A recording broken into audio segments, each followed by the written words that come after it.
Hi, everyone, and welcome to Remaking Tomorrow, a series of conversations about the future of teaching and learning. I'm Ryan Rydzeski, here with Greg Baer, and we're the co-authors of When You Wonder, You're Learning, Mr. Rogers' enduring lessons for raising creative, curious, caring kids. This is a podcast powered by Remake Learning, a network that ignites engaging, relevant, and equitable learning in support of young people navigating rapid social and technological change. On today's episode, we're talking with Louka Parry, CEO of The Learning Future, a strategy and professional learning organization that helps schools, educators, and other organizations thrive in a constantly changing world. He's a keynote speaker, a podcast host, a learner, a linguist, and an award-winning educator who's been named one of the top 100 innovators in Australia. Louka, welcome to Remaking Tomorrow. Hello, team. Great to be with you. This is a world-class, global-trotting episode, Ryan. Louka, we are so excited to have you here. And so much of your work is focused on preparing kids, preparing educators, preparing systems for the future. And you've written that although the future is unknowable, that it's an uncertain thing, that it's clear that, quote, our future will be one filled with lifelong, life-deep, and life-wide learning that must unlock both human and planetary flourishing. All right, so let's unpack that a little bit, because I think we all know what lifelong learning is. But life deep, life wide, what does that entail? First, it's good to be with you. As we see the accelerating impacts of exponential technologies, of the shifts happening around us, I think we're called almost to return to the things that make us most uniquely human. I come from the position as an educator and a learner that things really are too big to know. So the question are, what are the things that matter most across kind of the arc of our lives? And so life deep are the things that we feel the most passionate about. I'm quite obsessed by an inquiry into unique creativity, a question that I love to sit with and ask both educators, myself, learners that I encounter is, what is yours to do uniquely? And that's a far more powerful question than how good are you at this thing? It's far better to say, where are you good? And I think that idea of self-understanding and hence my obsession to delve into the world of social and emotional learning in particular is around the depth. The other thing is, if we were to consider our lives or our skill set, our knowledge set as a canvas, how painted is that canvas? How many of our edges might we have explored through the beautiful learning opportunities that we get, either through formal education in K-12 and vocational higher education, and then in the informal and the non-formal sectors as well. And that idea that actually a life well lived isn't just one where you know a lot of things. It's that you feel uniquely positioned to contribute both economically and socially into a field, something that hopefully brings you alive. And my view ultimately, I think, is that passion over time can predict performance. Someone that's truly passionate about learning into a particular thing or contributing or building things in a certain way, that is the kind of educational future that I'm quite interested in us exploring, in us designing, especially when we look around at, I think, some of the challenges that are not just unique for unique communities, but actually, I think, universal. So you've brought that sensibility of depth and humanity and lives well lived to what you call the learning future. Tell us about that. What does the learning future do? How exactly does it work to enable human thriving? So we're a strategy and professional development firm based in Sydney, Australia. And the reason we exist is that we believe learning is actually the key vehicle for liberation. We believe it is the thing that can unlock the potential in all of us. And in my view, help people to create lives that they want to live. And I think the challenge is we are in this moment where we have inherited many different mental models, many different practices, processes, policies even, that aren't in service of human flourishing or thriving. And so our work quite directly is to work alongside schools, education systems, organizations, to help them become more fully human. Now, what do I mean by that? Well, what that means, I think intrinsically all of us have a sense of when we're seen, heard, and valued, and when we're contributing, in this place where we find struggle, but that it's deeply productive struggle. We try to apply human-centered design, or I would frame it almost now as humanity-centered design or life-centered design to move beyond the individual paradigm. And we use a lot of design processes to help schools understand who are we, where do we want to get to, visit the future, as we would like to say, and then to shift course, powerfully return to the present, and then what are the steps required to get there? And so often I think they're the same things. Increase the level of agency, to have a sense of self-determined learning. I've heard said many times, it's not what you know, it's what you do with what you know. And I agree, but I'd like to extend that and say, it's not just what you know, and it's not just what you do with what you know, it's who you are and who you become as you do things with what you know. You know, self-transformation, I think, is the goal, as is system transformation towards the world that we want to live in, that we want our children to live in. As we think about our own learning, right, whether it's the three of us or anyone listening to this podcast, and we think about our learning futures and what it means to be uniquely creative, to be humanity-centered, as you said, to embrace curiosity and wholeness and questioning, it's often paralyzing to think about that as individuals and even harder to think about systems supporting that type of change. Can you talk a little bit about, as you think about the design processes that lead to systems thinking in this way, how we get our minds around that and how leaders of schools and leaders of educational organizations get us to that place? You know, I was an educator and a school principal in a very remote part of Australia working with First Nations, who have, of course, in the Australian context, tens of thousands of years of ongoing cultural processes that are incredibly rich. It's so interesting for me to be able to reflect on my journey from the past and now the future. And so I think it's quite universal. It is terrifying to not know. But of course, that is the new world order. Things are too big to know. Things are more complex now than they've ever been before. You know, and we can just look at some of the geopolitical crises that are taking place right now, tragically, in our world. And we can look at some of the health crises. Unfortunately, COVID is still playing out and the aftermath of that as well around its impact on mental health and well-being here in Australia, not least of all overseas. So when we consider the future world, it's having the courage to trust that we can really only surrender to some of those aspects. We can't try to control them. What we need to seek is clarity around our direction. I've heard said, which I quite like, the fastest way to the future we want is not a straight line. And that might be absolutely true. When it comes to an organization, I think this is when we start to look at almost the organizational consciousness. Like, are we a command and control system, which is this is what you need to do? And in some ways that can be very dehumanizing. You know, for example, don't trust educators to do their work as well as they could. And I feel that kind of accountability or punitive type model, I think, is completely damaging to the human spirit and innovative practice, versus a liberatory system, one in which we kind of inform up. And I think there are some really interesting emerging examples around the world, not least of all what's happening with Remake Learning in Pittsburgh, which I was very fortunate to visit last year.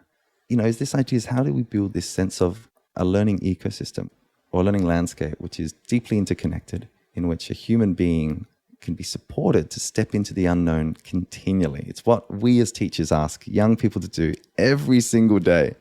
And that's why I think using Future's tools, like we do at the Learning Future, is so powerful, because it enables us to kind of sever our connection to some of those, to reimagine, to kind of be playful, to be speculative in our design.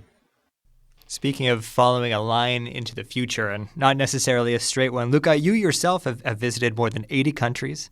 You speak 5 languages. You've 2 master's degrees, one in instructional leadership, another in applied linguistics.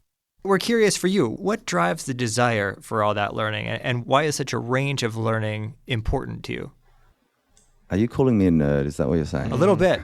You're a nerd, but I'm sort of jealous. Do you know, learning for me is like the most powerful expression of the human spirit.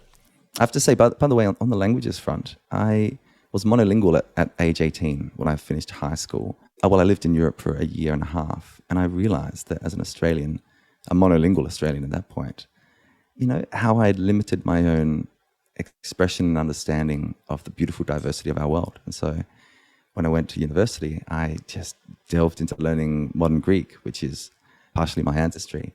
and Spanish. And then living in the outback, I learned Pidginjara and Yankunytjatjara. And it's like the most beautiful expression of the human spirit, is to just be deeply curious about our world. And it's something that our young people fully get and understand.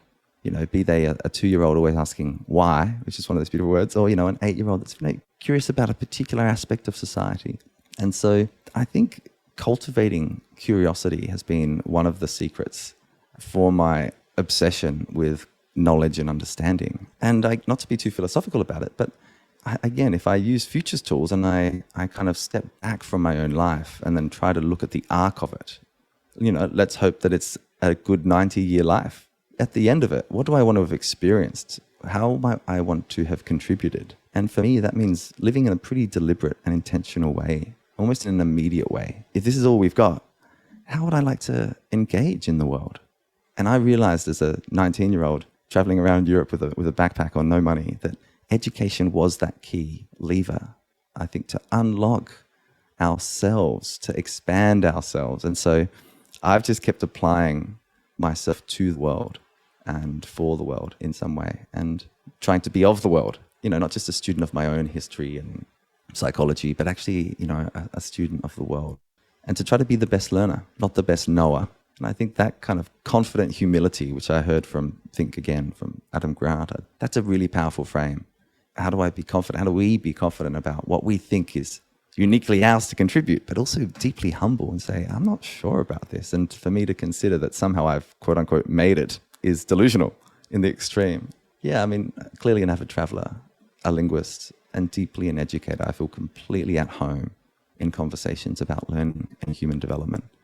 Because I really believe it's mine to do, you know.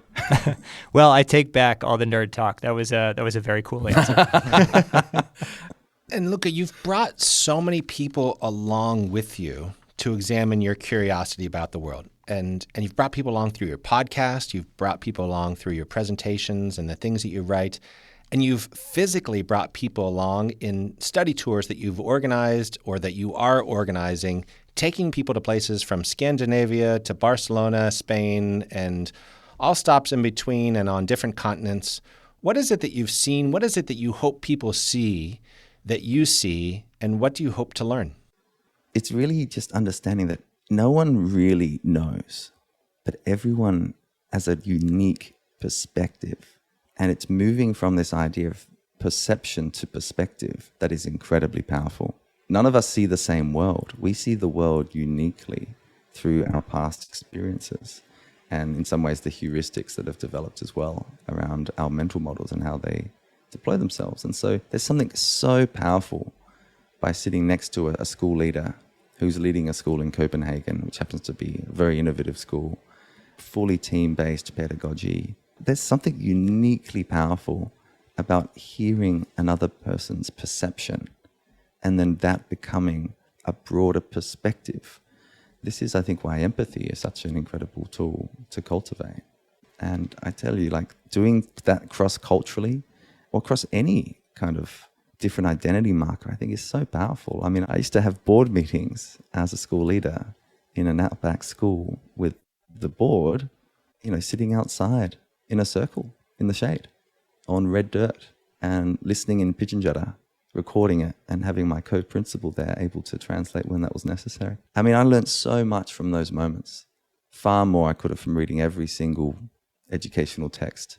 It's why I think even in a virtual world, there's something still unique about two people sitting down in physical form and having a conversation, or walking through a school or through a learning setting and really seeing how that learning is unfolding, how it's manifesting, how it's being designed and delivered. That's why I think it's so powerful. I'm also curious about what holds us in stasis around the evolution that we need in the roles that we play. You know, how do we move from being the knower, the instructor, to a learning architect and an activator or facilitator, a holder of a process? I really think that design view, one which values agency, values a sense of belonging, which looks at the unique creativity of human beings, that cultivates discernment, in particular in a world where we can't trust what we see now, and then that E for embodiment. This is kind of the new alphabet that we like to play with. We're not just to move our brain around. Learning thinking actually is beyond the brain in distributed and in embodied and situated ways. So that's kind of what we're most interested to see is like, how are you tackling these challenges, which we're also tackling, but in your unique way? And from that, I think we become better placed to be confidently humble and to try to do what's ours to do in our unique learning community. This is Ryan Rudzeski along with Greg Baer. We're talking with Louka Parry, CEO of The Learning Future and host of the Learning Future podcast. Louka, you just mentioned E for embodiment, and we actually want to ask you about this A to Z alphabet you've created that identifies some of the key trends and some of the key themes that are essential to the kinds of learning we've been talking about. Some of these letters will be familiar to our listeners. A is for agency, B is for belonging, J is for joy. These are the sorts of things we talk about all the time on Remaking Tomorrow.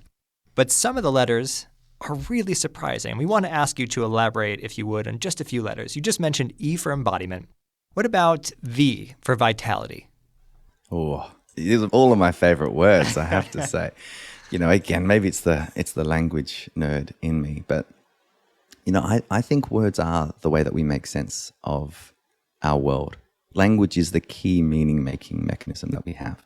And I often think if you talk to somebody over time, especially the questions they ask, or might I say don't ask, will reveal their mental model. It'll kind of reveal things about where they are on their own journey as a learner, as a leader, as a human being. And so this was just a kind of playful way of us mapping what we think that the underlying principles might be for kind of a more thriving future of learning. I love the word vitality. And the reason I love it is because to be vital means to be truly alive. And we now have got all this work around longevity that Peter Attila is, of course, leading, or Andrew Huberman at Stanford through the Huberman podcast, looking at what is the learning science, but also the longevity science, telling us about how we might want to live our lives and certainly construct organizations for work and kind of spaces for learning.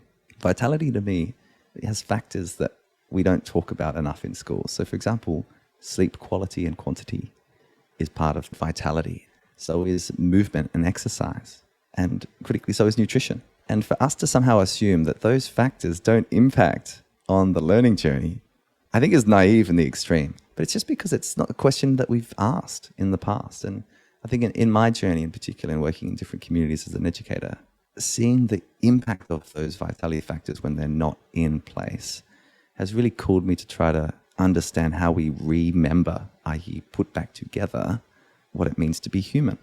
And so thinking about not just the cognitive or the academics that I think have driven our learning systems, but also the physical aspects, that we have a body, that we embody. Are we in it? Are we present? Are we viscerally in this present moment, or are we stuck in a past rumination, or are we worried about the future, which can lead to an anxious type of experience? And so vitality is something that I think in some of the work we've done with systems, we've put into the policies and even kind of the learning frameworks. One other thing in this kind of A to Z alphabet that we're really interested in is the case for belonging. Now, what's remarkable is we all have the same nervous system. It's something that for all humans, regardless of any other intersectionality, we have a sympathetic and a parasympathetic nervous system. And we have a vagus nerve, the wandering nerve that wraps around a lot of our internal organs. And that's actually how we can up and down regulate. And what's wild to me is that we don't know. The human beings leading thousands of young people in this enormous system that we call a school haven't had access to this type of knowledge. And for me, these are the types of principles and constructs that we have to place at the center of our learning processes so that we have this multidimensional understanding of human growth and development rather than, well, how do you go on the test? And then purpose, and this can be a spiritual question depending on your worldview, but what do you think your life's for? Or what are you being drawn to most? That's a really powerful question that I think we should bring back to the center of our work to live a purposeful life. And to do that, we must create purposeful learning. And the A to Z alphabet was a playful way of us thinking about, here are some concepts that perhaps can take us closer to that future. Louka, I want to ask you about a few more of those letters, and we're going to do so as part of a way to wind things down on this episode. We're going to do a game with words. You love words, and I'm going to push you to some brevity in a lightning round. Are you ready for this? Are you ready to play along, Louka? I don't know about brevity, but I'll do what I can. I'm going to start with two of your letters from your alphabet. X. X is the unknown. And so increasingly it's us being able to step into what's unknown. And so to do that, we need some confidence to trust ourselves. How about Z or Z for zest? Zest. Nothing was ever achieved without enthusiasm, as the quote says. And so don't be afraid to be too much, to show your passion and to be zestful about the thing that you care the most about. Your favorite word in a non-English language? I'm going to say ngapaji ngapaji, which is from Pidgin-Jutta, the Western Desert language of Australia. And it means a mutually beneficial relationship, a give-give relationship. The most memorable moment from your travels around the world? Walking through the souk in Petra, which is the Greek word for stone or rock, especially because I'm an Indiana Jones fan, and just seeing the treasury rise up in front of me, that's one of the memories I'll never forget. The place you most want to visit that you've not yet seen? Oh, it's actually Antarctica. Best way for people to find out more about the work you're doing? Just use a Google search for Louka, Parry, or thelearningfuture.com, and you'll find us. Louka, before we go, one more question for you, please. What's one thing that parents and educators can do today to make tomorrow a more promising place for every learner? I think it's just to take a breath. And the reason I'd say that is that in pausing for a moment, what we do is we expand and kind of remember the agency that we have in our lives. So instead of responding too quickly to something that happens, it can often be a heuristic or it can be a patterned subconscious response. It's just to call yourself back into presence and to respond intentionally. And especially, I think, in this very complex and often tragic world that we see around us, there is so much beauty and kindness that can be unearthed. And I think it's to remember that. Just take a breath and pause, especially when you feel overloaded, and see if you can cool into being the person that you really are, which in my view is someone that cares about that young person in front of you, your child, your student, the peer that you're having a conversation with, or the neighbor.